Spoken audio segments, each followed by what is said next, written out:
Commander Veltara stood before the main display screen of the science vessel Harmonious Thought, her three eyes narrowing as she studied the readings that made no sense. The soft blue glow of the instruments reflected off her silver skin, and the gentle hum of the ship's peaceful engines filled the quiet bridge. Around her, the crew of mixed species worked at their stations, all united under the banner of the Zafrani Collective, an alliance of 47 different civilizations that had come together in peace over the past 1,000 years. Commander, the readings are still incorrect, reported Science Officer Keln, his translator device converting his melodic language into standard collective speech. His forearms moved across the console with practiced ease. I have run the diagnostics 3 times. The equipment appears to be functioning properly, but the data cannot be accurate. Veltara moved closer to his station, her long fingers dancing across the controls to pull up the detailed scans. What she saw made her inner eyelid flicker with confusion. The sensors had detected a group of vessels approximately 30 million kilometers away, at the edge of what their star charts labeled as unexplored space, but the readings from those ships were impossible. The radiation signatures showed levels that would kill any known biological life within hours. The power outputs fluctuated wildly, jumping from near zero to massive spikes with no apparent pattern. The hull compositions seemed to shift between dense metals and lighter alloys in ways that violated basic physics. Even the thermal readings were wrong, showing heat concentrated in patterns that suggested the ships should be tearing themselves apart. These readings suggest the vessels are either unmanned drones operating under extreme conditions, or our sensors have suffered a cascade failure, Veltara said slowly. She had been a science commander for 30 years and she had never seen anything like this. Have we attempted to establish communication? No, Commander, replied Communications Officer Thren, her whiskers twitching with uncertainty. Standard protocol requires we verify the nature of the contact before initiating first contact procedures. If these are automated weapons platforms, we should maintain our distance. Veltara considered this carefully. The collective had encountered hostile species before, though such meetings were rare. Most civilizations that achieved space travel had learned the value of cooperation and peace. Those who had not were usually avoided, contained by mutual agreement of the peaceful species until they matured beyond their aggressive phase.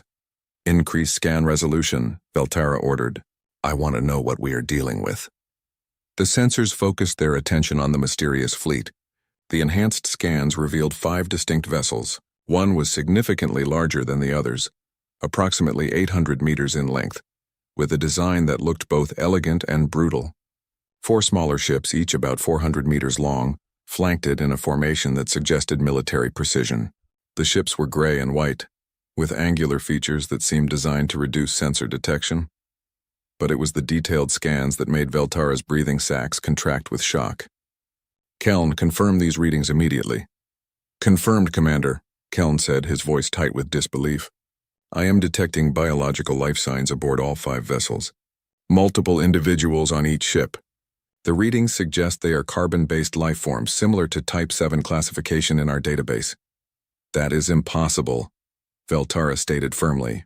No carbon-based life form could survive those radiation levels. The exposure would destroy their cellular structure within hours, and the temperature variations alone would be lethal. The readings do not lie, Commander, Keln insisted. Whatever these beings are, they are alive and apparently functioning normally within those conditions. Veltara made a decision. The collective's primary mission was peaceful exploration and the welcoming of new species into the galactic community. If there was a chance that these were truly living beings, they had a duty to make contact. Initiate first contact protocols. Broadcast on all standard frequencies. Let them know we come in peace. The bridge fell silent as Thren activated the communication systems. The message went out in 17 different languages, each one representing a major civilization in this region of space. The message was simple. Greetings from the Zafrani Collective, an offer of friendship and a request for peaceful dialogue. For several long minutes there was no response. Veltara began to wonder if perhaps the ships were automated after all, or if the beings aboard did not possess the technology to receive their transmission. Then suddenly every screen on the bridge lit up with a new contact alert. Commander, all 5 vessels have changed course, reported the navigation officer. They are moving toward our position at high speed. Estimate contact in 45 minutes. Are they hostile? Veltara asked, her hand moving instinctively toward the shield activation controls. Unknown. They have not powered weapons, but their approach trajectory is aggressive. They are also broadcasting on multiple frequencies. Let me hear it. The bridge speakers crackled to life, and a voice filled the space. It was unlike anything Veltara had heard before, harsh and sharp, with sounds that seemed almost violent in their delivery. The translator struggled for a moment, then began converting the alien speech into something understandable. Unknown vessel, this is the UNSC Indomitable of the United Nations Space Command. You have entered human-controlled space without authorization. Identify yourself and state your intentions immediately. Failure to comply will be considered a hostile act. Human-controlled space? Veltara quickly accessed the collective's comprehensive database of known species and civilizations. She searched for any reference to humans or United Nations Space Command. The search came back empty. These beings were completely unknown to the collective, which should have been impossible. The collective's network of exploration vessels had been mapping this region for centuries. Respond immediately, Veltara ordered. Inform them we are peaceful explorers and mean no harm. Explain that we were unaware this region was claimed territory. Thren transmitted the message, and this time the response came within seconds. The voice was still sharp, but some of the aggression had faded. Harmonious thought, we receive your message. Be advised you are near several human colony systems. Our fleet is on patrol to protect those colonies. We will approach to visual range for identification. Do not power weapons or attempt to flee, or we will consider it a hostile act. Veltara felt her breathing sacs relax slightly. These humans seemed cautious but not immediately aggressive. That was promising. Acknowledge their message. Inform them we have no weapons to power. There was a pause after Thren sent that message, longer than before. When the human voice returned, it carried a note of what the translator interpreted as confusion. Harmonious thought, please clarify your last transmission. Did you say you have no weapons? That is correct, Veltara responded directly this time. The Zafrani Collective operates on principles of peace and cooperation. Our vessels are equipped only with defensive shields and sensors. We carry no offensive weapons. Another pause. Then understood, Harmonious thought. That is unusual, but noted. We will proceed with first contact protocols. Prepare to be scanned. The human ships came into visual range 17 minutes later. The main screen showed them in perfect detail, and Veltara found herself fascinated by their design. Where collective ships were smooth and curved, designed for efficiency and beauty, these human vessels looked like they were built for war. Every surface seemed to have a purpose, from the protruding sensor arrays to the angular armor plating to the rows of what could only be weapon emplacements. The largest ship, the Indomitable, was particularly impressive. Its hull was scarred and patched in several places, suggesting it had seen combat and survived. Large letters and numbers marked its sides, along with a symbol that showed a blue and green planet surrounded by olive branches. Commander, they are scanning us, Keln reported. Very thorough scans. Their sensor technology is quite advanced. Veltara nodded. Scan them in return. Let us learn what we can about our new neighbors. The data that came back from the scans was just as confusing as the initial readings. Now that the human ships were closer, the sensors could provide more detail, but that detail only raised more questions. The radiation levels inside those ships were indeed lethal by collective standards. The power systems appeared to be some form of controlled fusion reaction that would require massive shielding to protect biological life. The temperature variations suggested the humans preferred environments that most species would find uncomfortable. And yet the life signs were clear and strong. Hundreds of biological entities moved through those ships, apparently unbothered by conditions that should have killed them. Commander, we are receiving a transmission, Thren announced. Audio and visual. Put it on screen. The display changed to show the interior of what appeared to be a command center on the human ship. And there, standing in the center of the image, was a human. Veltara stared in fascination. The creature was bipedal, standing on two legs with two arms.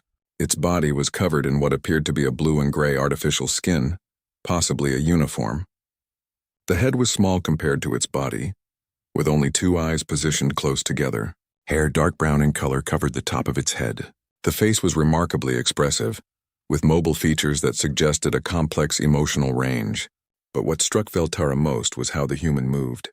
There was a confidence in its stance, a readiness that suggested this being was always prepared for danger. Even in this peaceful contact, the human seemed coiled, ready to react to any threat. "I am Captain Elizabeth Morrison of the UNSC Indomitable," the human said, and Veltara noted that the voice matched the earlier transmissions. This was a female of the species, judging by the vocal patterns and physical structure. "On behalf of humanity and the United Nations Space Command, I welcome you to this region of space. We apologize for the aggressive approach, but we must protect our colonies." Veltara stepped forward, making sure she was visible on their transmission. "I am Commander Veltara of the science vessel Harmonious Thought, representing the Zafrani Collective. We are pleased to make contact with your species, Captain Morrison. We did not know this region was inhabited. Our star chart showed only unexplored space." Captain Morrison's expression changed, and the translator interpreted it as surprise. "How far does your collective's territory extend, Commander?" "We are an alliance of 47 species spanning approximately 8,000 light-years," Veltara explained. "Our mission is peaceful exploration and the unification of civilizations through cooperation and shared knowledge." The human's eyes widened, and she exchanged glances with other humans visible in the background. 47 species? That is remarkable. Humanity has only recently begun to expand beyond our home system. We have established colonies in 3 nearby systems, but we have not encountered any other intelligent life until now. This explained why the humans were unknown to the collective. They were a young species, just beginning to reach for the stars, but that made the sophistication of their vessels even more puzzling. It usually took species hundreds of years to develop the technology for interstellar travel, and even longer to build military vessels of this capability. "Captain Morrison, the Zafrani Collective would be honored to establish diplomatic relations with humanity," Veltara said formally. "It is our tradition to welcome new species and share our knowledge and friendship." Captain Morrison smiled, and Veltara found the expression strangely pleasant despite its alien nature. "We would welcome that as well, Commander. However, I should inform you that I need to report this contact to Earth Command and receive authorization before proceeding with full diplomatic protocols. In the meantime, perhaps we could arrange a cultural exchange? My crew and I would be interested in learning more about the collective, and I am sure you have questions about humanity."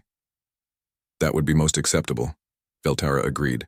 "Would you be willing to allow a delegation from my ship to visit yours? And we would welcome human visitors aboard the Harmonious Thought." Captain Morrison hesitated for just a moment, and Veltara saw a flicker of something in her expression. Caution? Concern? But then the human nodded. "Agreed, Commander. We will prepare to receive your delegation. I should warn you, however, that human ships are designed for human environmental needs. You may find the conditions uncomfortable." "We are prepared for variations in environment," Veltara assured her. "Our species has extensive experience with first contact situations. We will bring appropriate environmental suits if necessary." "Understood. We will transmit docking coordinates. Welcome to human space, Commander Veltara. I think this is the beginning of something important." As the transmission ended, Veltara felt a sense of excitement she had not experienced in years. First contact with a new species was always significant, but there was something about these humans that intrigued her. They were clearly advanced, clearly capable, and clearly cautious. But they were also willing to engage in dialogue and exchange. She just hoped that once they boarded the human vessel, the mystery of those impossible readings would finally make sense. The alternative, that the sensors were somehow correct and the humans actually thrived in conditions that should kill them, was too strange to believe. But as she looked at the scarred hull of the Indomitable on the main screen, Veltara had a feeling that humanity was about to teach the collective some very surprising lessons about survival in the universe. The shuttle bay doors of the UNSC Indomitable opened to receive the Zafrani delegation, and Veltara felt her environmental suit systems activate more aggressively. The readings from inside the human ship had not improved. If anything, the closer they got, the more alarming the data became. "Commander, I must again express my concern," Medical Officer Drin said through the suit's communication system. His voice carried a tremor of worry. The radiation levels inside that vessel would be fatal to unprotected collective species within 3 hours. The atmospheric composition contains elevated levels of oxygen that could cause cellular damage over extended periods, and the background electromagnetic fields suggest their power systems are inadequately shielded. Your concerns are noted, Drin, Veltara replied calmly. But we are here for peaceful contact. Our suits will protect us. Besides, if the humans can survive in these conditions, surely we can manage for a brief visit. The shuttle touched down on the deck with a gentle bump, and through the transparent ports, Veltara could see a group of humans waiting to greet them. They wore no environmental suits. No protective gear at all, in fact, except for their uniforms. They simply stood there, breathing the air exposed to the radiation, apparently unconcerned. Veltara led her delegation of 5 down the shuttle's ramp. The first thing she noticed was the gravity. It was heavier than standard collective norm, pulling at her body in a way that made movement require more effort. The humans had evolved on a high-gravity world, it seemed. Captain Morrison stepped forward, still without any protective equipment, and extended her hand in what the collective's database had identified as a human greeting gesture. Veltara reached out with her own hand, mimicking the gesture, and felt the surprising strength in the human's grip. "Welcome aboard the Indomitable, Commander," Captain Morrison said warmly. "I apologize for the environmental conditions. We can adjust the gravity and atmosphere in our diplomatic spaces if needed." "That will not be necessary," Veltara assured her, though privately she was already feeling the strain. "We are equipped to handle the variations. Captain, may I introduce my delegation? Medical Officer Drin, Science Officer Keln, Cultural Liaison Mara, and Security Observer Tan." Captain Morrison introduced her own team, which included her First Officer Commander Chen, Chief Engineer Rodriguez, and Science Officer Dr. Okafor. Then she gestured toward the exit from the shuttle bay. "If you will follow me, I will give you a tour of our vessel. Please feel free to ask any questions." As they walked through the corridors of the Indomitable, Veltara found herself constantly distracted by her suit's warning displays. The radiation alarms kept chirping softly. The atmospheric analyzers kept flagging concerning chemical traces. The temperature fluctuated between ranges that the suit classified as uncomfortable and potentially harmful. And yet, the humans walked through it all without concern. They moved with easy confidence, their bodies apparently adapted to conditions that would hospitalize most collective species. "This is our primary corridor," Captain Morrison explained as they walked. "We call this the main spine of the ship. It runs from bow to stern and provides access to all major sections." Veltara noticed crew members passing by as they walked, humans of various sizes, shapes, and colors, all moving with purpose. Some nodded or smiled at the delegation, others simply went about their duties. What struck her most was the diversity. The collective prided itself on unity despite differences, but these humans seemed to celebrate their variations. "Captain, if I may ask," Science Officer Keln spoke up, his translator conveying his curiosity. "Our sensors indicate your ship's power system generates significant radiation, yet your crew seems unconcerned. How do you shield against it?" Captain Morrison exchanged a glance with Chief Engineer Rodriguez, who stepped forward to answer. "We do have shielding around the reactor cores, of course," Rodriguez explained. "But humans have a fairly high tolerance for radiation compared to some species, we're learning." "What levels are you detecting?" Keln consulted his portable scanner. "Approximately 15 millisieverts per hour in this corridor." Rodriguez nodded as if this was completely normal. "Yeah, that's about right for this section. It's well within safe limits for humans. We monitor exposure levels for crew members, and we rotate assignments to keep everyone's annual dose within acceptable ranges. Are your suits handling it okay?" "Yes," Veltara said slowly, trying to hide her shock. 15 millisieverts per hour was not well within safe limits by collective standards. That was emergency evacuation levels. But Rodriguez had spoken about it as casually as discussing the weather. They continued the tour, and each new section brought new impossibilities. The engine room was a maze of massive machinery, all of it running hot and loud. The humans working there wore protective gear, but even that gear would have been inadequate by collective standards. They were surrounded by magnetic fields strong enough to disrupt some electronic devices, yet they worked with practiced ease. The weapons deck was even more disturbing. Rows of missiles sat in their launch tubes, each one containing more explosive force than a collective defense station would use in a year. Railgun capacitors hummed with stored energy that could punch holes through asteroids. Point defense turrets tracked invisible targets with mechanical precision. "This is our main armory," Captain Morrison said, and Veltara noticed that the human's tone had become more serious, more proud. The Indomitable is a destroyer, designed for fleet engagements and colony defense. We can engage targets from extreme range with missiles, medium range with railguns, and close range with our laser point defense system. You carry enough weapons to destroy a small moon, Cultural Liaison Mara observed, her voice tight with concern. Captain, may I ask why humanity feels such weaponry is necessary? Captain Morrison's expression became somber. Because the universe is not always friendly, Liaison Mara. Humanity learned that lesson the hard way. We hope for peace, but we prepare for war. It is better to have these weapons and never use them than to need them and not have them. The tour continued to the crew quarters, and here Veltara received yet another shock. The rooms were small, efficient, and by collective standards quite harsh. The beds were thin mattresses on metal frames. The lighting was bright and white. The temperature was maintained at levels that Veltara's suit classified as cold. This is a standard enlisted crew quarters, Captain Morrison explained. 4 crew members share this space during long deployments. Officers have slightly larger private quarters, but not by much. Space is at a premium on military vessels. This seems quite Spartan, Veltara observed, using a human word she had learned from the database. Do your crew not require more comfortable accommodations? Commander Chen, the first officer, answered this time. Comfort is nice, Commander, but efficiency is more important on a warship. Our crew understands that. Besides, humans are adaptable. We can make ourselves comfortable in almost any environment.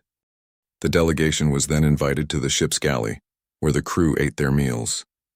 Captain Morrison offered them refreshments, though she warned that human food might not agree with their biology. Veltara politely declined, but she watched in fascination as Captain Morrison poured herself a dark liquid from a machine that hissed and steamed. This is coffee, Captain Morrison explained, taking a long drink of the steaming liquid. It is a beverage made from roasted plant beans. Many humans find it essential for maintaining alertness during long shifts. Medical Officer Drin's scanner beeped urgently, and he checked it with alarm. Captain, my scanner indicates that beverage contains significant amounts of caffeine, a mild toxin that affects neural function. Are you aware you are consuming poison? Captain Morrison paused mid-sip, then smiled with amusement. Caffeine is only toxic in very large doses, Doctor. In moderate amounts, it is a mild stimulant that helps us stay awake and focused. Humans have been drinking coffee for thousands of years. But the concentration, Drin protested weakly. That single cup contains enough caffeine to cause serious complications in most collective species. Good thing I am human, then, Captain Morrison said cheerfully, and took another drink. The cultural exchange continued with the Zephrani delegation, sharing information about the collective, its history, and its mission of peaceful exploration. The humans listened with genuine interest, asking thoughtful questions about the various species and how they had come together. When it was time for the humans to visit the Harmonious Thought, Veltara felt both relief at leaving the harsh environment of the Indomitable and curiosity about how the humans would react to a proper collective vessel. The answer came quickly. Captain Morrison and her team arrived wearing light environmental suits that their sensors had determined would be necessary. The moment they stepped aboard the Harmonious Thought, Veltara could see their reactions. It is so quiet, Commander Chen said softly, almost reverently. And the air tastes sweet. The gravity is lighter too, Dr. Okafor added, taking experimental steps that carried her further than she intended. This is wonderful. Captain Morrison removed her helmet after checking her scanner and breathed deeply. Commander Veltara, your ship is beautiful. It feels peaceful here. Calm. Veltara felt a flush of pride as she showed them around the Harmonious Thought. Where the Indomitable was all hard angles and efficient brutality, her ship was curves and soft lighting. The corridors were wide and decorated with art from dozens of species. The crew quarters were spacious and comfortable, with adjustable gravity and atmosphere to suit individual preferences. The common areas included gardens where plants from various worlds grew in carefully maintained ecosystems. The humans marveled at everything, but Veltara noticed they also seemed slightly uncomfortable, as if the peace and comfort was unfamiliar to them. You have no weapons at all? Chief Engineer Rodriguez asked as they toured the engineering section. Not even for defense? We have shields, Veltara explained. They are quite powerful and can withstand significant damage. And we have very fast engines. Our philosophy is that if we encounter danger, we protect ourselves and escape. then call for help from nearby collective vessels. And if help does not arrive in time? Captain Morrison asked quietly. Veltara hesitated. It was a scenario she had never really considered. The collective was so vast, so interconnected, that help was always available. That has never happened, she finally said. The human captain nodded slowly but said nothing. There was a look in her eyes that suggested she was imagining scenarios where help might not come, where the harmonious thought might face danger alone. It was a disturbing thought. The tour concluded in the medical bay, where Dr. Drin eagerly showed the humans the collective's advanced medical technology. Healing chambers that could repair tissue damage in hours, diagnostic scanners that could detect diseases at the molecular level, regeneration therapy that could regrow lost limbs given enough time. Captain Morrison's team examined everything with professional interest, but it was Dr. Okafor who asked the question that changed the tone of the exchange. Dr. Drin, would it be possible for you to scan one of us? I am curious how human biology compares to collective species. Drin agreed enthusiastically, and Dr. Okafor lay down on the scanning bed.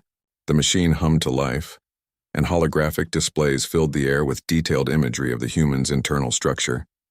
And then Drin made a sound of distress that brought everyone rushing over. What is wrong? Captain Morrison demanded, her hand instinctively moving toward a weapon that was not there. Nothing is wrong with your officer, Drin said quickly. She is healthy, but her biology is extraordinary. Commander, look at this. Veltara studied the scans and felt her breathing sacs constrict with shock. The human immune system was like nothing she had ever seen. It was not just a defense against disease. It was a war machine, constantly battling invaders at the cellular level. Antibodies, white blood cells, inflammatory responses, all working in brutal efficiency to destroy anything identified as foreign. Your immune system is incredibly aggressive, Drin said with awe. It is as if your body is constantly at war with invisible enemies. This level of immune response would be considered a dangerous autoimmune condition in most collective species. But for humans it is normal? Veltara asked. Completely normal, Dr. Okafor confirmed. Earth is a planet with countless bacteria, viruses, parasites, and other microorganisms. Humans who did not have strong immune systems simply did not survive to reproduce. Evolution made us this way. Drin continued examining the scans, and each new discovery brought more exclamations of surprise. Human bones were dense and strong, designed to withstand the high gravity of their homeworld. Human muscles were efficient and powerful, capable of sustained effort that would exhaust most species. The human digestive system could process a wide variety of foods, including many substances that would be toxic to other species. Your people are survivors, Veltara said softly, finally understanding. You evolved not on a paradise world like most collective species, but on a world that tried to kill you. Every system in your body is designed for survival in harsh conditions. Captain Morrison nodded slowly. Earth is beautiful, Commander, but it is not gentle. Storms that can destroy cities, earthquakes that can reshape continents, diseases that can kill millions, predators that see humans as food. We survived all of it, generation after generation, until we became strong enough to master our world instead of simply enduring it. And when you reached for the stars, Veltara continued, you brought that survival instinct with you. Your ships are built to take damage because you expect to be damaged. Your weapons are overwhelming because you assume you will face enemies. Your environmental tolerances are broad because you evolved to handle extremes. We hope for the best, Captain Morrison said quietly. But we always prepare for the worst. It is the human way. A priority alert suddenly interrupted the exchange. Both ships received it simultaneously. A distress call from a Zephreni colony designated Talnara 4. The message was fragmentary, breaking up with interference, but the core information was clear. The colony was under attack by Crusade warships, a hostile species that had rejected collective membership decades ago. Veltara felt her body go cold. The Crusade were aggressive and territorial, but they had never directly attacked a collective colony before. This was a severe escalation. Commander, we must plot a course to the nearest collective fleet base immediately, Security Observer Tan said urgently. They can dispatch a proper defense force. How far is the nearest base? Captain Morrison asked, her tone suddenly sharp and focused. 4 days' travel at maximum speed, Veltara admitted. And how long before the Crusade destroy that colony? Captain Morrison pressed. Veltara did not answer. They both knew the truth. The colony would fall long before any collective fleet could arrive. Captain Morrison tapped her communicator. Morrison to all human vessels. Set course for Talnara 4 maximum speed. Combat alert status. I want weapon systems online and crews at battle stations in 15 minutes. Captain, what are you doing? Veltara asked, shocked. Captain Morrison looked at her with eyes that had suddenly become hard as steel. We are going to save those people, Commander. That is what humans do. But you have no obligation to help us, Veltara protested. We just met. This is not your fight. Innocent people are dying, Captain Morrison said simply. That makes it everyone's fight. Now, Commander, I need to know everything about these Kresh, their tactics, their weapons, their ships, because in a few hours, humanity is going to teach them a very important lesson about what happens when you attack the innocent. As the Zafrani delegation rushed back to their shuttle, Veltara felt a mixture of fear and hope. The humans were rushing toward a battle, toward danger as if it was the most natural thing in the world. Perhaps for them it was. The combined fleet of 5 human warships and 1 Zafrani science vessel hurtled through space at maximum speed, racing against time to reach Talnara 4 before it was too late. Veltara had returned to the harmonious thought, but Captain Morrison had insisted on maintaining an open communication channel between the ships.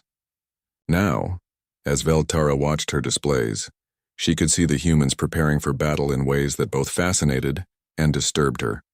Commander, I need you to tell me everything about the Kresh. Captain Morrison's voice came through the speakers.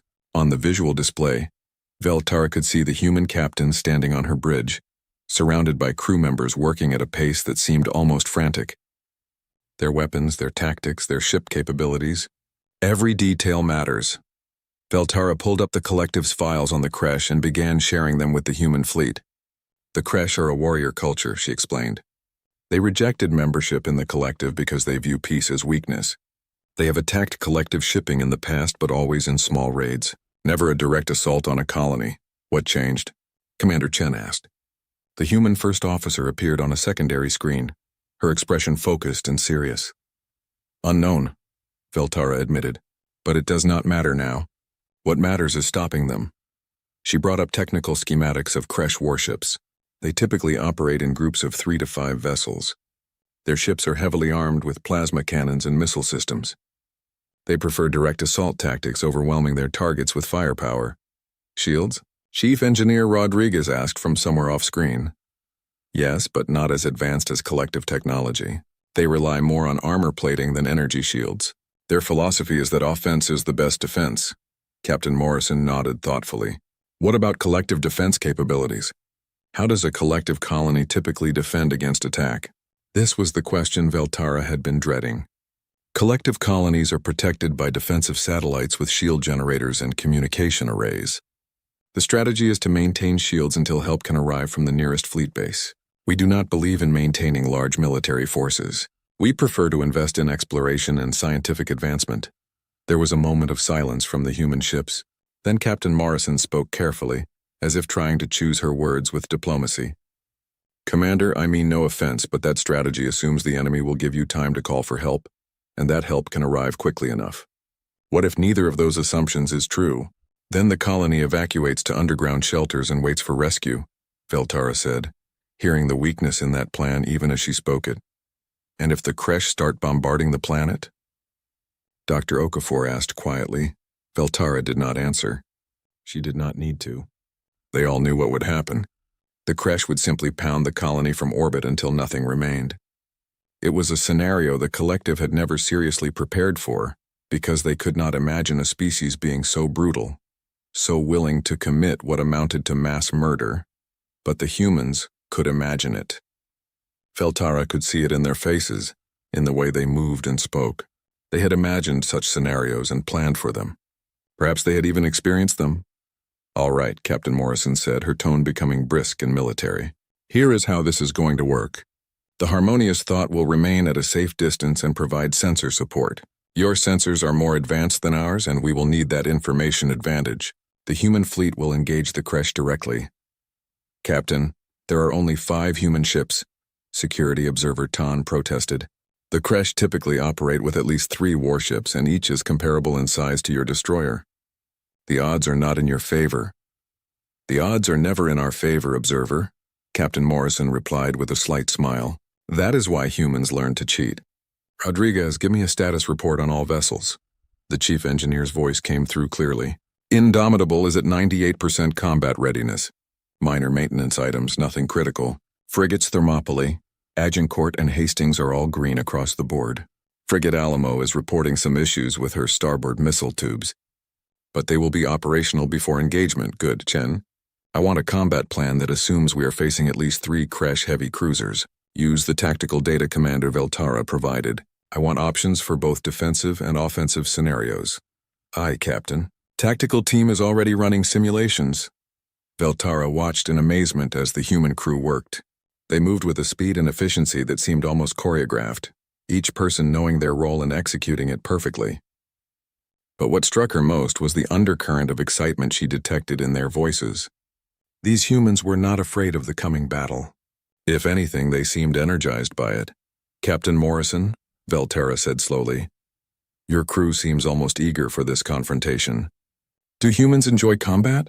Captain Morrison considered the question carefully. Enjoy is the wrong word, Commander. We do not take pleasure in violence or death. But humans are at their best when facing challenges, when everything is on the line. Combat focuses the mind wonderfully. Every human on these ships knows that in a few hours, we will face an enemy that wants to kill us.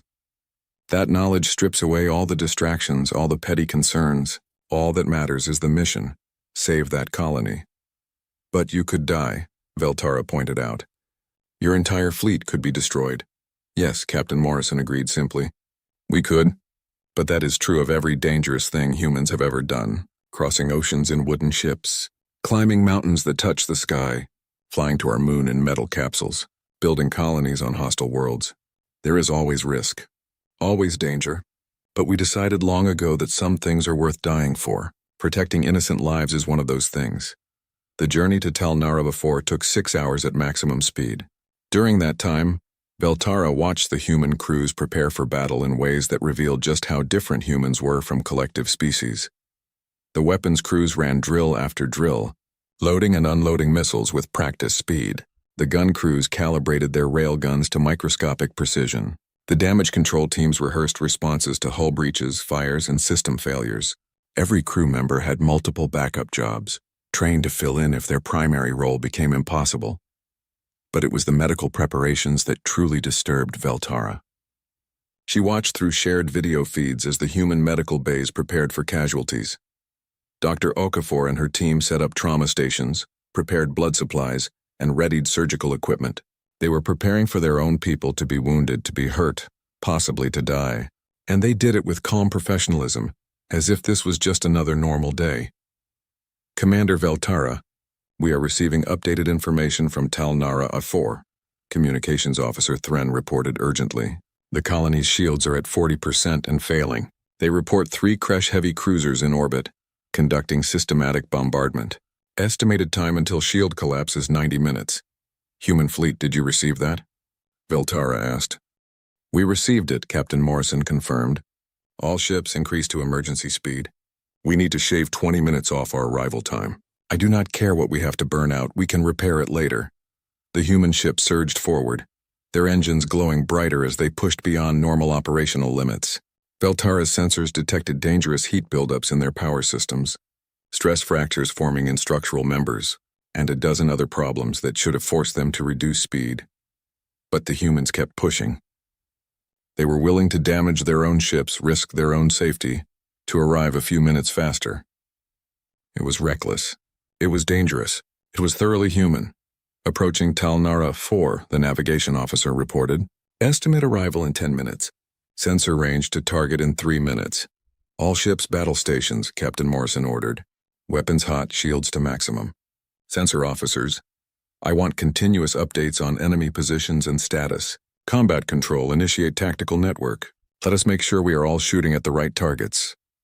Veltara watched as the human ships formed up into a combat formation that looked nothing like collective defensive patterns. Instead of clustering together for mutual shield support, the human ships spread out, creating a wide net with overlapping fields of fire. The Indomitable took the center position, with 2 frigates on each flank. Commander, our sensors are detecting the Crest ships, Keln reported. 3 heavy cruisers exactly as the colony reported.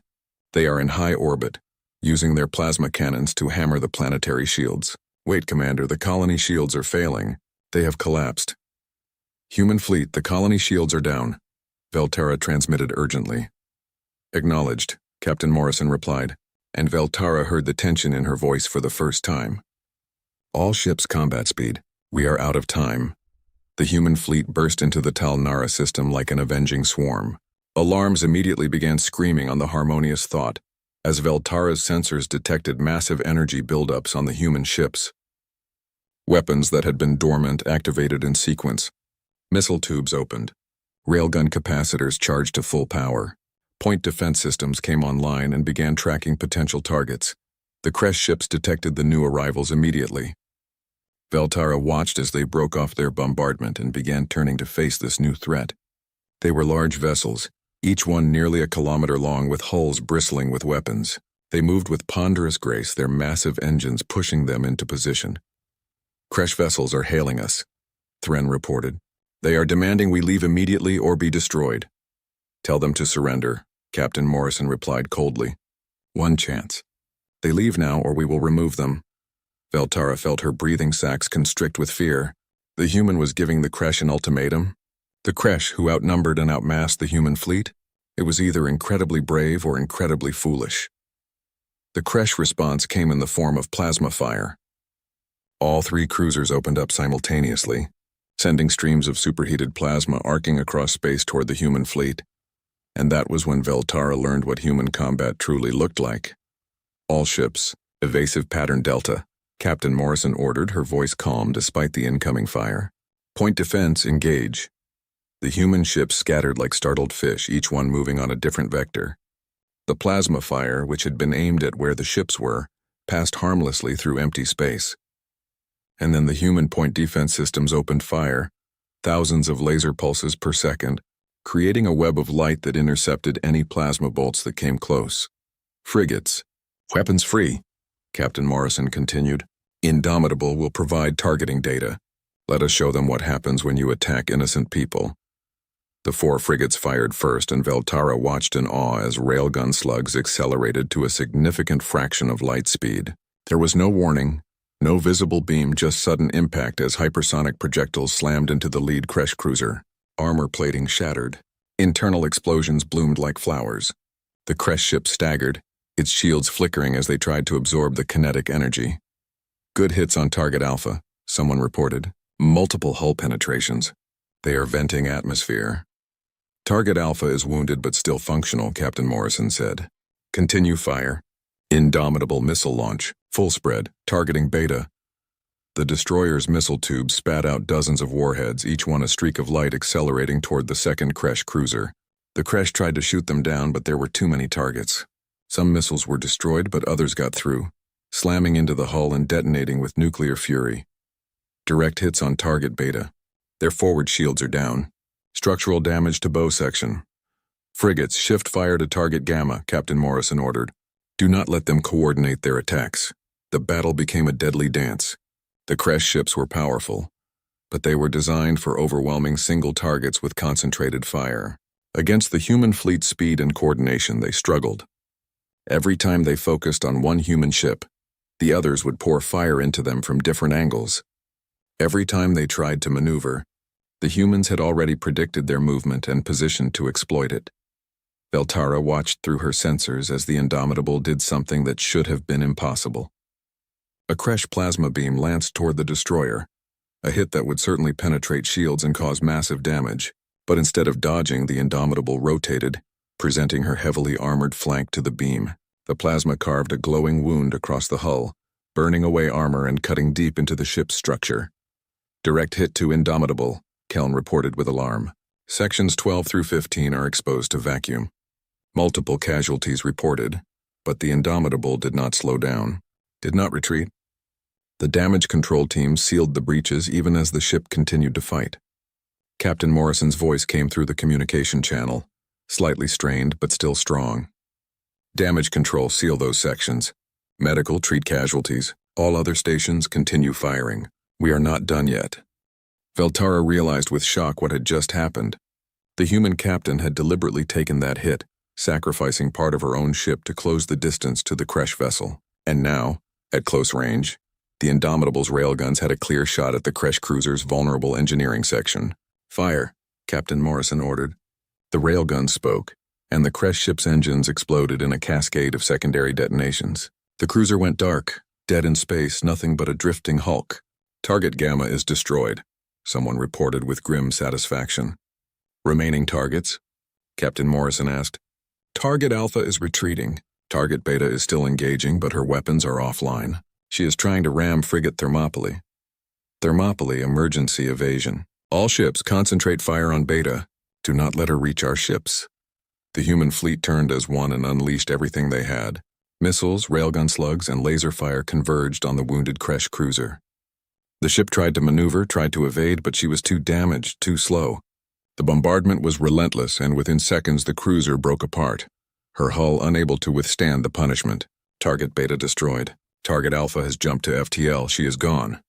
"Cease fire," Captain Morrison ordered. "Damage reports. Casualty reports. And someone get me a status on that colony." Veltara sat in stunned silence. The battle had lasted less than 15 minutes. 3 crash heavy cruisers, each one a match for any collective defense station, had been destroyed or driven off by 5 human ships that were supposed to be outmatched, and the humans had done it while taking damage themselves, while risking their lives, while protecting a colony they had no obligation to defend. "Commander Veltara, this is Captain Morrison. Can you send teams to the surface? The colony will need help with rescue and repair operations." Veltara found her voice. "Of course, Captain. We will send all available personnel. But Captain, what about your wounded? Your damaged ships?" "We will be fine, Commander. Humans are tough. We will patch the holes and bandage the wounded. It is what we do." There was a pause. "Commander, can you tell me something? How long would it have taken a collective fleet to arrive?" 3 more days, Veltara admitted quietly. "Then you better add those 3 days to the list of things humans just saved. Because in 3 days there would not have been a colony left to rescue." As the Harmonious Thought moved into orbit alongside the battered human fleet, Veltara looked at the scarred hulls of the destroyers and frigates, at the emergency repair teams already working on the damage, at the medical shuttles carrying wounded to larger facilities, and she understood something fundamental about humanity. The collective had achieved peace by avoiding conflict, by talking and negotiating and retreating when necessary. It was a good strategy for species that valued preservation above all else. But humans had achieved peace by being so dangerous, so capable, so willing to fight that others thought twice before threatening them. They did not seek war, but they would not run from it either. They would stand and fight for what they believed was right, even if it cost them dearly. Veltara had asked how humanity survived long enough to reach the stars. Now she had her answer. They survived because they were willing to pay the price of survival. They survived because they turned their weaknesses into strengths and their fears into weapons. They survived because they decided, somewhere in their violent history, that some things were worth more than survival itself. They survived because they were human, and humans did not give up. Ever. The aftermath of the Battle of Talnara IV revealed just how differently humans approached the concept of acceptable losses. While the Zephrani rescue teams worked on the planet's surface helping evacuate civilians and treat the injured, Veltara watched in fascination as the human crews dealt with their own damage. The UNSC Indomitable had taken significant hits during the battle. A whole section of her hull was exposed to space, with twisted metal and scorched armor marking where the crash plasma beam had carved through multiple decks. By collective standards, the ship should have been towed to a repair facility and declared non-operational for months. Instead, Captain Morrison had given the ship 4 hours to complete emergency repairs and return to combat readiness. "Commander, you should see this," Science Officer Keln said, his voice filled with disbelief. He transferred a video feed to Veltara's display, showing the human damage control teams at work. They moved through the vacuum of space in armored suits, cutting away damaged sections with plasma torches and welding new plates in place. It was crude work, nothing like the precise repairs a collective engineering team would perform. But it was fast, and more importantly, it was effective. The humans were not trying to restore the ship to perfect condition. They were just trying to make it functional enough to fight again. They are not even replacing the damaged systems. Keln observed. They are simply sealing the breaches and rerouting power around the destroyed sections. It is like putting a bandage on a wound instead of properly healing it. But it works, Veltara said quietly. And it is fast.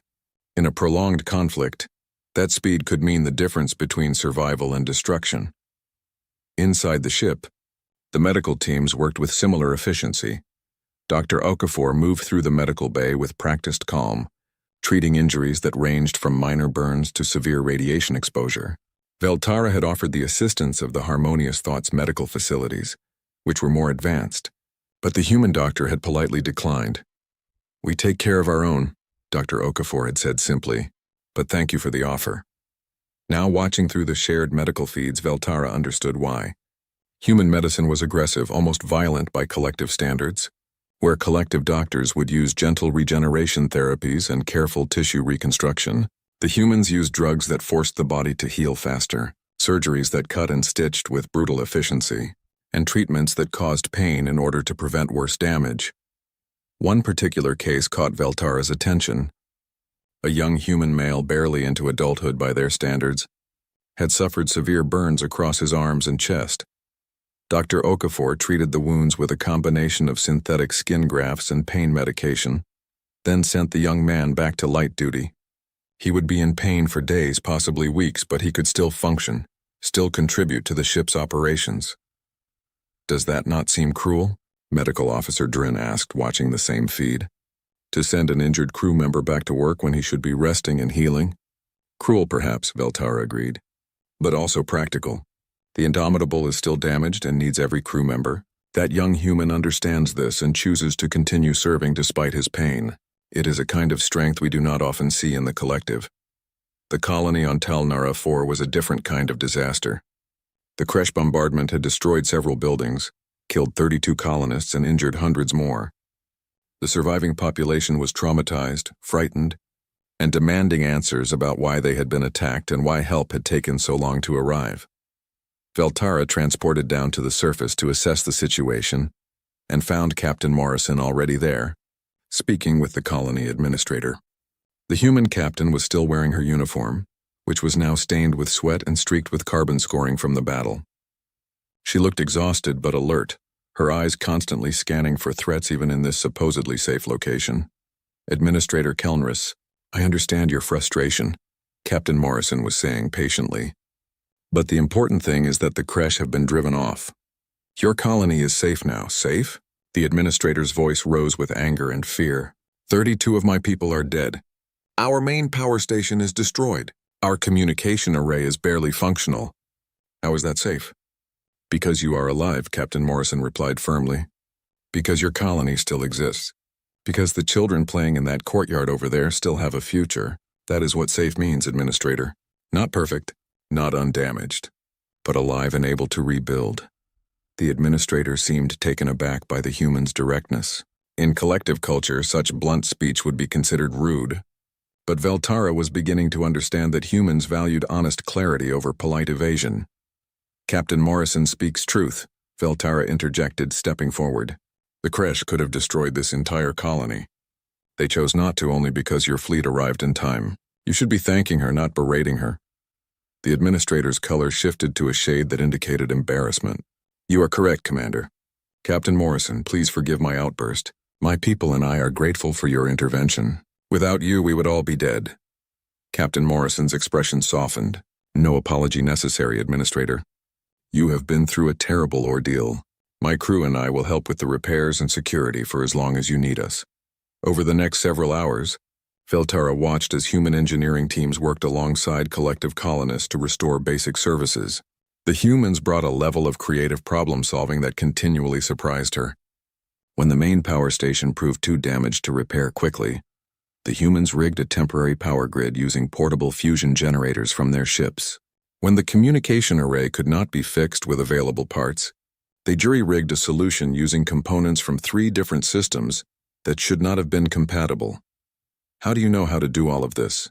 Veltara asked Chief Engineer Rodriguez, who was elbow-deep in a damaged power conduit, somehow making collective technology work with human replacement parts. Rodriguez laughed. "Commander, Humans have been fixing broken things with improvised solutions since we invented tools. We call it making do. When you grow up on a world where everything is trying to kill you, you learn to be creative with limited resources. Plus, engineering school taught me that any problem can be solved if you are willing to think outside the box and accept that the solution might not be pretty. But this violates at least a dozen safety protocols, Veltara pointed out, looking at the tangle of wires and jury-rigged connections. Yep, Rodriguez agreed cheerfully. But it works, and it will keep working until you can get proper replacement parts from a collective supply station. Sometimes safe enough is better than perfect, but not ready yet. As the day progressed, more details about the Crusade attack became clear. The 3 cruisers had arrived without warning and immediately begun bombardment. They had targeted the colony's defenses first, then moved on to infrastructure and population centers. It was a deliberate terror attack, designed to send a message to the collective. Your colonies are vulnerable, and we can strike whenever we choose. This changes everything, Veltara said during a strategy meeting with Captain Morrison and several other officers from both fleets. The Crusade have never been this aggressive before. This was not a raid or a show of force. This was an attempt at genocide. The question is why, Commander Chen said, studying a holographic map of the region. What do the Crusade gain from attacking a random colony? Did they think the collective would not respond? The collective would have responded, Security Observer Tan said bitterly. In 3 days, by which time the colony would have been ashes and the Crusade long gone. This was a calculated attack based on knowledge of our response times and capabilities. Captain Morrison leaned back in her chair, her expression thoughtful. So the Crusade were testing the collective's defenses. They wanted to see if they could hit a target and escape before any real military force could respond. Which means this was not a one-time attack. They are planning more. The implications of that statement hung in the air like a heavy weight. Veltara felt her breathing sacs constrict with fear. The collective had 47 member species spread across thousands of light years. How many colonies were vulnerable to this kind of hit-and-run attack? How many could be destroyed before the collective's slow-moving defense fleets could respond? We need to change our defensive strategy, Veltara said slowly. The Crusade have exposed a critical weakness in our approach. We have always assumed that peaceful intentions and defensive shields would be enough. We were wrong. The collective needs a rapid response force, Captain Morrison said firmly. Fast ships, well-armed, positioned at strategic locations throughout your territory. When an attack happens, they can respond in hours instead of days. The Collective Council will never approve that, Tan objected. It would require maintaining a permanent military force, something we have always rejected as contrary to our philosophy of peace. Your philosophy of peace does not stop the Crusade from killing your people, Captain Morrison pointed out bluntly. Look, I understand the collective's ideals. Peace is admirable, but peace without the ability to defend it is just hoping your enemies will be nice. And the Crusade are not nice. The discussion continued for hours, with the Zafrani officers struggling to reconcile their peaceful philosophy with the brutal reality that Captain Morrison kept forcing them to face. Veltara found herself caught between 2 worldviews. The collective's way had worked for 1,000 years, bringing together dozens of species in harmony. But that harmony had been purchased with isolation from truly hostile forces, with defensive strategies that assumed enemies would be reasonable. The Crusade were not reasonable, and if they were growing bolder, the collective would need to adapt or die. It was late in the local day cycle when Veltara found Captain Morrison standing alone near the colony's memorial garden, where the names of the 32 dead had been inscribed on a simple monument. The human was silent, her head bowed, and Veltara realized she was paying respects to people she had never met, people who were not even her species. Captain, you saved thousands of lives today, Veltara said softly, approaching. Those 32 deaths are not your fault. I know, Captain Morrison replied, her voice quiet. But I also know that if we had arrived 10 minutes later, it would have been 33, or 50, or 100. Every second matters in combat, Commander. Every decision has weight. I chose to push our engines beyond safe limits to arrive faster. That decision saved lives, but it also means I am responsible for every life we could not save. That is an impossible burden to carry, Veltara observed. Yes, Captain Morrison agreed. But it is the burden of command, the burden of being human. We do not get to choose only the easy decisions, Commander. We do not get to only fight battles we know we can win. We have to fight when it matters, when lives are at stake, even if the odds are against us, even if we might lose.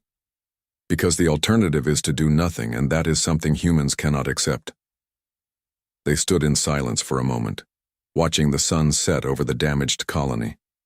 In the distance, human and Zafrani workers continued, their repairs working together despite their differences, united by a common goal of restoration and protection. Captain Morrison, I have been thinking about what you said, Veltara began carefully, about the collective needing to change our approach to defense. You are right. But such changes will take time. The Council must debate, consensus must be reached, resources must be allocated. It could be months or even years before any real changes are implemented. And in the meantime, the Creche will keep attacking. Captain Morrison finished the thought. Yes. Veltara took a deep breath, preparing to make a request that went against everything she had been taught. Captain, would humanity be willing to help? Not just with this one colony, but with the collective as a whole? We could offer technology sharing, resource access, cultural exchange.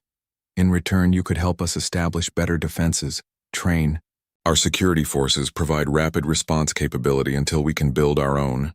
Captain Morrison turned to look at her directly. Commander, are you asking humanity to become the collective's military arm? No, Veltara said quickly. I am asking humanity to become the collective's teachers. Teach us what you know about survival, about defense, about the hard choices that must be made when peace fails. We have much to learn from your species, Captain. Lessons paid for in human blood over your long history. We would be honored if you would share those lessons, so that we do not have to learn them the same painful way. Captain Morrison considered this for a long moment.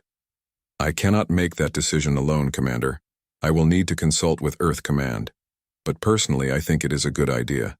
Humanity could benefit from the collective's knowledge and friendship as much as you could benefit from our experience with warfare. We could learn from each other. Then let us hope our leaders are as wise as we are, Veltara said with a gesture that conveyed hope and determination. As they walked back toward the command center, Veltara realized that something fundamental had changed in her understanding of the universe. The collective had always believed that civilizations matured by moving away from violence, that peace was the natural end state of intelligent evolution. But humanity had shown her a different truth. Peace was not the absence of violence. It was the choice to use violence only when necessary, in defense of those who could not defend themselves. It was the willingness to pay the terrible price of survival so that others would not have to. The collective had achieved peace by avoiding war. Humanity had achieved peace by becoming so skilled at war that others feared to start one. Both approaches had value. Perhaps working together, they could find a better way, a way that combined the collective's idealism with humanity's realism, a way that honored both peace and the sometimes necessary violence required to protect it. It was a strange thought for a Zafrani science officer who had spent her career exploring in the name of peaceful cooperation. But then, these were strange times, times that called for new thinking, new alliances, new approaches to old problems, times that called for the unique combination of collective wisdom and human determination, times that would test whether peace and strength could coexist, or whether the galaxy would force every species to choose between the two. 3 weeks had passed since the Battle of Talnara IV, and the galaxy was still adjusting to the implications of humanity's dramatic entrance onto the interstellar stage. Veltara stood in the Grand Assembly Hall of the Zafrani Collective's Central Council Station, watching as representatives from 47 species debated the question that had dominated every discussion since the battle: what to do about humanity. The council chamber was a magnificent structure, designed to represent the unity and diversity of the collective. Each species had their own section with customized environments, from the water-filled tanks of the Aquari delegates to the high-pressure chambers of the Densari. Holographic displays floated throughout the space, showing real-time translations of the proceedings in hundreds of languages. But today, all attention was focused on a simple podium at the center of the chamber, where Captain Elizabeth Morrison stood in her dress uniform, flanked by Commander Chen and Dr. Okafor. The three humans looked small and alone among the assembled representatives of advanced civilizations that had been traveling the stars for centuries. Yet somehow, they did not look weak. The chair recognizes Speaker Velnath of the High Council, the chamber moderator announced. A elderly Zafrani with silver skin that had faded to pale gray stepped forward. Speaker Velnath had served on the council for over 60 years and was widely respected for his wisdom and caution. He looked at the human delegation with an expression that Veltara could not quite interpret. Captain Morrison, humanity has asked to join the Zafrani Collective as a member species with full rights and responsibilities. This is an honor we do not grant lightly. Before the council can make this decision, we must understand your people better. Tell us about Earth. Tell us about how humanity came to be what you are. Captain Morrison nodded respectfully and activated a holographic display. The image of a blue and green planet appeared, slowly rotating, beautiful and vibrant with life. This is Earth, Captain Morrison began, her voice carrying clearly through the chamber's acoustics. Our homeworld. To human eyes, it is the most beautiful place in the universe. But to the rest of the galaxy, I am told, it is classified as something else. What do your records call it, Speaker? Veltara watched as Velnath consulted a datapad, his expression becoming troubled. The Collective's planetary classification system would designate Earth as a Class 12 death world, the highest hazard rating in our system. Counselor Morrison, our xenobiologist, believed that planets like Earth could not support the evolution of spacefaring intelligence. The environmental pressures would be too extreme. And yet here we stand, Captain Morrison said simply. She changed the holographic display to show various scenes from Earth. Towering mountains that pierced the clouds, vast oceans whipped by massive storms, dense jungles teeming with predators, frozen wastelands where temperatures dropped to levels that would kill most collective species in minutes. Earth is beautiful, but it is not gentle, Captain Morrison continued. Let me give you some context. The atmospheric pressure at sea level on Earth is approximately 100 kilopascals. The oxygen content is 21%. The gravity is 9.8 meters per second squared. These are the conditions humans evolved in. These are the conditions we consider normal. There were murmurs throughout the chamber. Several species consulted their own databases, and Veltara could hear the shocked reactions as they realized what those numbers meant. Earth's atmosphere was thick and oxygen-rich compared to most inhabited worlds. The gravity was crushing by many species standards. Humans had evolved in conditions that would exhaust or kill most other intelligent species. But the environment is only part of the story, Captain Morrison went on. Earth is a planet of extremes. Temperatures can vary from minus 90 degrees Celsius at the poles to plus 60 degrees Celsius in the deserts. We have hurricanes with wind speeds exceeding 300 kilometers per hour, earthquakes that can level entire cities, tsunamis that can travel across oceans and destroy coastlines, volcanic eruptions that can alter the global climate for years. The holographic display showed images of these disasters. A hurricane from space, a massive spiral of clouds hundreds of kilometers wide, an earthquake's aftermath, showing collapsed buildings and devastated infrastructure, a volcanic eruption with rivers of lava and clouds of ash blotting out the sun. And that is just the geology, Captain Morrison said, her voice becoming quieter, more intense. Then there are the biological hazards. Earth is home to millions of species, and many of them are dangerous to humans. We have predators that can run faster than we can, predators that are stronger than we are, predators that can kill with venom or disease. We have bacteria and viruses that can cause plagues killing millions. More images appeared. A large feline predator bringing down prey twice its size. A venomous snake, its fangs dripping with toxin. Microscopic images of bacteria and viruses. Beautiful and deadly. So how did humanity survive? Dr. Okafor stepped forward to continue the presentation. Not through physical superiority. Many Earth species are stronger, faster, or more resilient than humans. We survive through adaptation, innovation, and cooperation. We learn to make tools to compensate for our physical weaknesses. We learn to use fire for warmth and protection.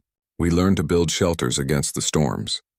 We learn to work together because a human alone is vulnerable, but humans in groups are formidable. But most importantly, Commander Chen added, we learned to see challenges not as reasons to give up, but as problems to be solved. Every disaster taught us something. Every predator made us smarter. Every disease forced us to develop better medicine.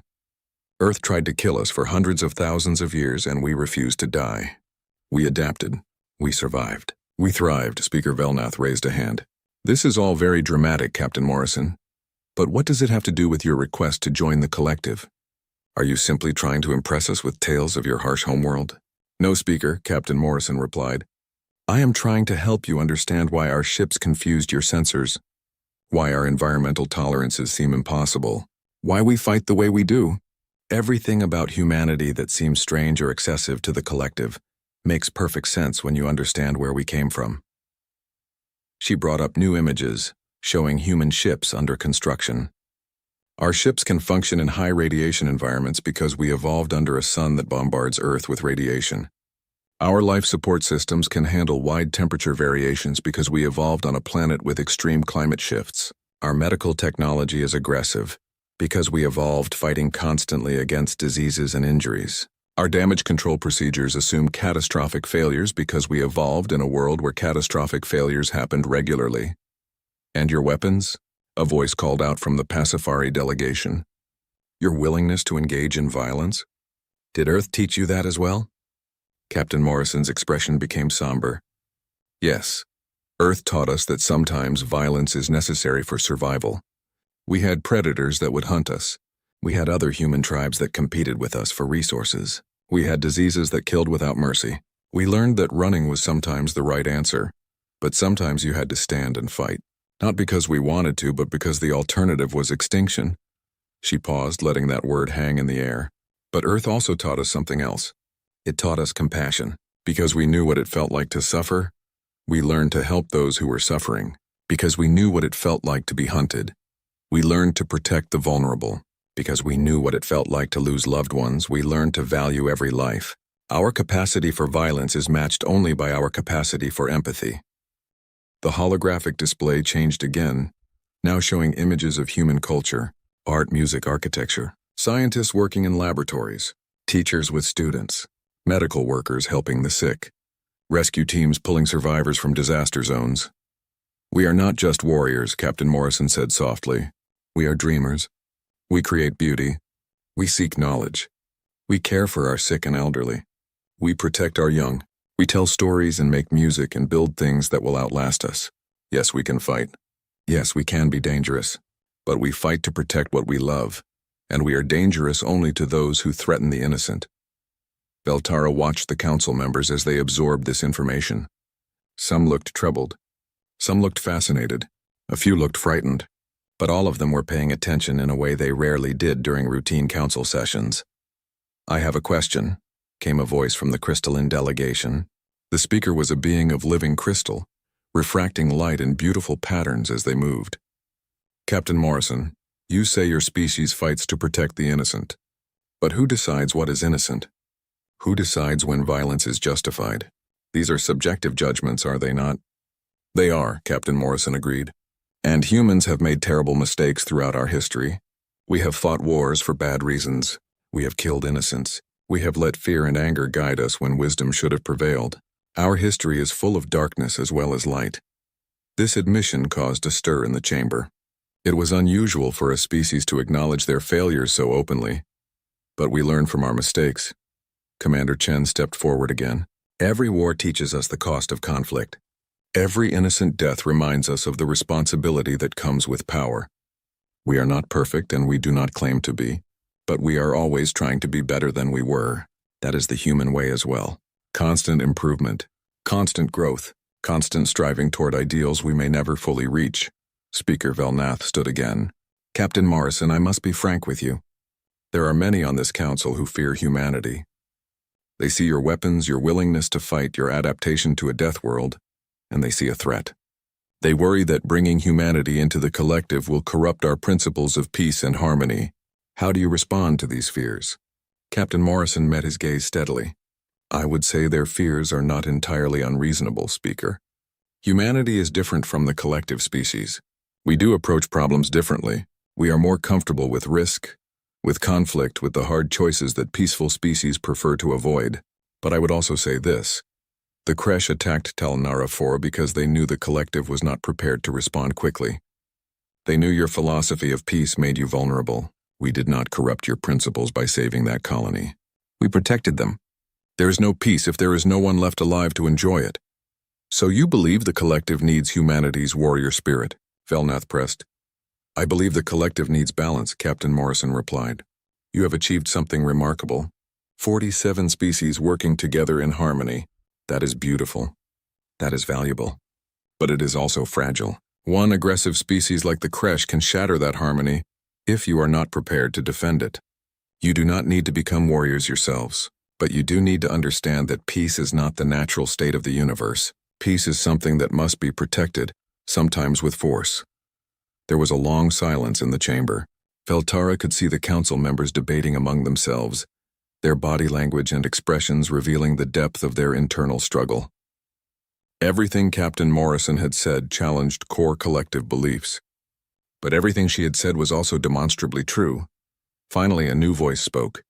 It was High Counselor Mershen, the most senior member of the council and rarely involved in day-to-day debates.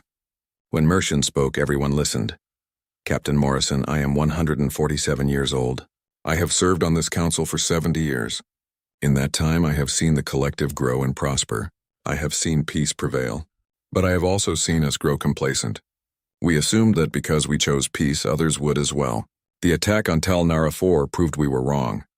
The ancient counselor moved slowly toward the center of the chamber, approaching the human delegation. I have reviewed the combat recordings from the battle. I have seen how your fleet fought. I have seen how you deliberately took damage to protect our people. I have seen how you risked your lives for a colony you had no obligation to defend. And I have reached a conclusion. Mershen stopped directly in front of Captain Morrison. Humanity is dangerous. You are warriors born from a world that forced you to become strong. You carry weapons that could devastate worlds. You fight with a ferocity that terrifies us. All of this is true. But you are also heroes. You are protectors. You are people who will stand between the innocent and the darkness regardless of the cost to yourselves. The collective needs people like you, not to replace our principles but to defend them when our principles are not enough. The counselor turned to address the full chamber. I vote to accept humanity into the Zafrani collective as full members. Furthermore, I propose we establish a joint defense initiative, combining collective technology and resources with human tactical expertise. We will learn from each other. The collective will teach humanity the value of diplomacy and cooperation. Humanity will teach the collective that peace and strength are not opposites but partners. The debate that followed was intense and went on for hours, but in the end the vote was clear. 39 species voted in favor of accepting humanity. 6 voted against. 2 abstained. It was enough. Humanity would join the collective. As the formal ceremonies concluded and the chamber began to empty, Veltara approached Captain Morrison. The human looked exhausted but pleased. Congratulations, Captain, Veltara said warmly. You have become part of something larger than any single species. I hope humanity finds a home in the collective. Thank you, Commander, Captain Morrison replied. And thank you for vouching for us. I know you put your reputation on the line to support our membership. It was the right thing to do, Veltara said simply. You saved Talnara Arfor. You showed us truths we needed to see. The collective is better for having humanity as members. Over the following weeks, the integration began. Human liaison officers were assigned to collective vessels. Collective scientists began working on Earth and human colonies. Joint training exercises were scheduled. Technology exchanges were initiated, but more importantly, friendships began to form. Humans and collective species started to understand each other, to appreciate each other's differences, to learn from each other's perspectives. Veltara found herself assigned as the primary Zafrani liaison to the human fleet, working closely with Captain Morrison on the Joint Defense Initiative. It was challenging work, trying to bridge the gap between human military thinking and collective philosophical principles, but it was also rewarding. One evening, Veltara and Captain Morrison sat in the observation lounge of the Harmonious Thought, looking out at the stars. Both ships, Human and Zafrani, were in orbit around a beautiful nebula conducting joint training exercises. Can I ask you something personal, Captain? Feltara said after a long, comfortable silence. Of course, Commander. We are friends now. Call me Elizabeth. Elizabeth, then. When you first encountered the creche at Talnara before, were you afraid? Elizabeth considered the question carefully. Yes, I was terrified. We were outnumbered and outgunned. The smart tactical choice would have been to call for reinforcements and wait. But those colonists did not have time to wait. So we went anyway, knowing we might not survive. How do you function with that kind of fear? Feltara asked. How do you make decisions when you are afraid? That is the secret, Commander. You do not wait until you are not afraid. You act despite the fear. Courage is not the absence of fear. It is doing what needs to be done even when you are terrified. Every human who has ever done something brave has been afraid. We just do not let the fear stop us. Feltara absorbed this wisdom. It was so different from collective teaching, which emphasized calm rationality and careful deliberation, but she could see the value in it. Sometimes there was no time for calm deliberation. Sometimes you had to act on instinct and hope it was enough. The collective has much to learn from humanity, Feltara said thoughtfully. And humanity has much to learn from the collective, Elizabeth replied. Your people have achieved something we are still working toward. You have peace without having to constantly fight for it. You have cooperation across species barriers that humans still struggle with among ourselves. You have turned the desire for knowledge and exploration into a civilization-wide purpose. These are lessons we need. They sat together in comfortable silence, watching the nebula's colors shift and swirl. Two species from very different worlds finding common ground among the stars. Months passed, and the partnership between humanity and the collective deepened. The Joint Defense Initiative proved remarkably successful. Human-designed rapid response ships built with collective technology and crewed by mixed species teams were stationed throughout collective space. When the creche attempted another raid on a different colony, the response force arrived within hours and drove them off with minimal casualties. The message was clear. The collective was no longer an easy target. But the partnership was not just military. Human artists collaborated with collective cultural figures to create works that blended perspectives. Human scientists worked with collective researchers on projects neither could have completed alone. Human philosophers debated with collective thinkers about the nature of peace, violence, and morality. And slowly both sides changed. The collective began to understand that strength and peace were not opposites. Humans began to understand that there were alternatives to immediate violent response, that sometimes patience and diplomacy could achieve what force could not. It was not always smooth. There were disagreements and cultural misunderstandings. Some collective species remained suspicious of human aggression. Some humans grew frustrated with collective bureaucracy and endless debates. But both sides kept working at it, kept trying to bridge the gap because both sides recognized the value of what they were building together. Feltara's logs from this period would later become essential historical documents, providing insight into the early days of human collective integration. But one entry in particular captured the essence of what was happening. Day 247 of the Integration Initiative. Today I watched human Marines training collective security forces in combat tactics. The collective officers were hesitant at first, uncomfortable with the aggressive techniques. But the human instructor, a Sergeant Rodriguez, was patient and explained the reasoning behind each move. By the end of the session, the collective officers were not just learning the techniques, they were understanding the philosophy. They were learning that violence, when absolutely necessary, can be a tool of protection rather than destruction. Later I attended a meditation session led by a Zephrani spiritual guide, with several human officers participating. They struggled with the stillness at first, these humans who are always moving, always doing, but they persevered, and by the end they were achieving moments of true inner peace. They were learning that strength comes not just from action, but also from contemplation and self-understanding. This is what integration truly means, not one side dominating the other, but both sides learning, growing, becoming more than they were alone. The collective is teaching humanity to value peace. Humanity is teaching the collective to defend that peace. Together we are becoming something new, something better.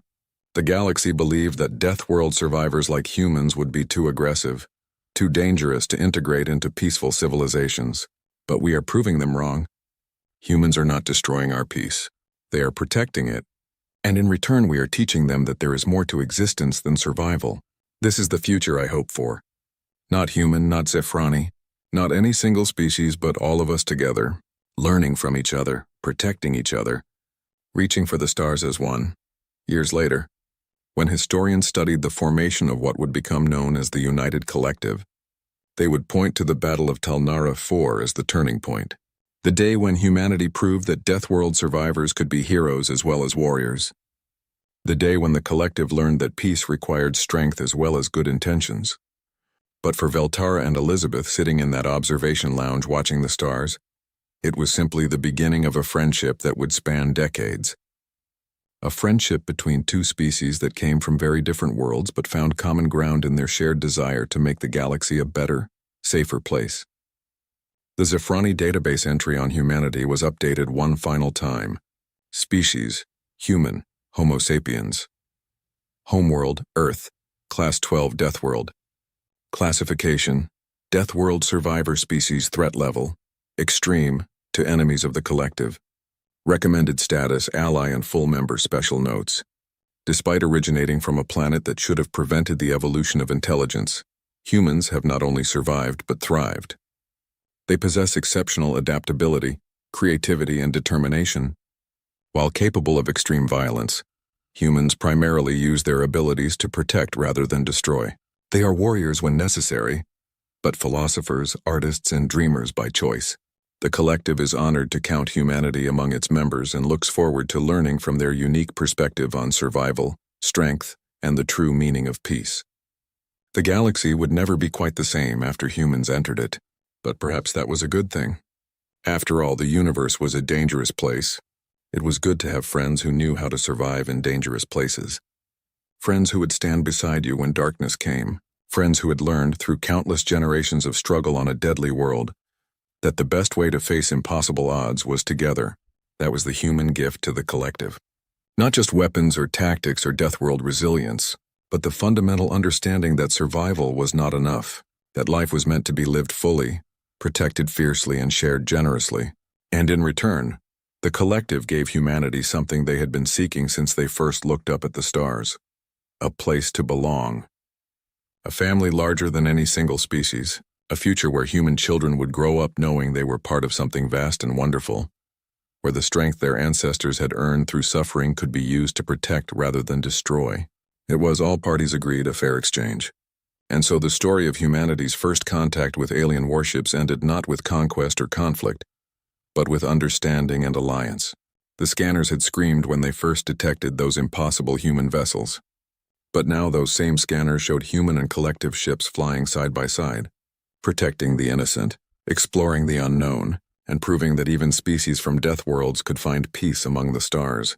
They just needed someone willing to help them protect it.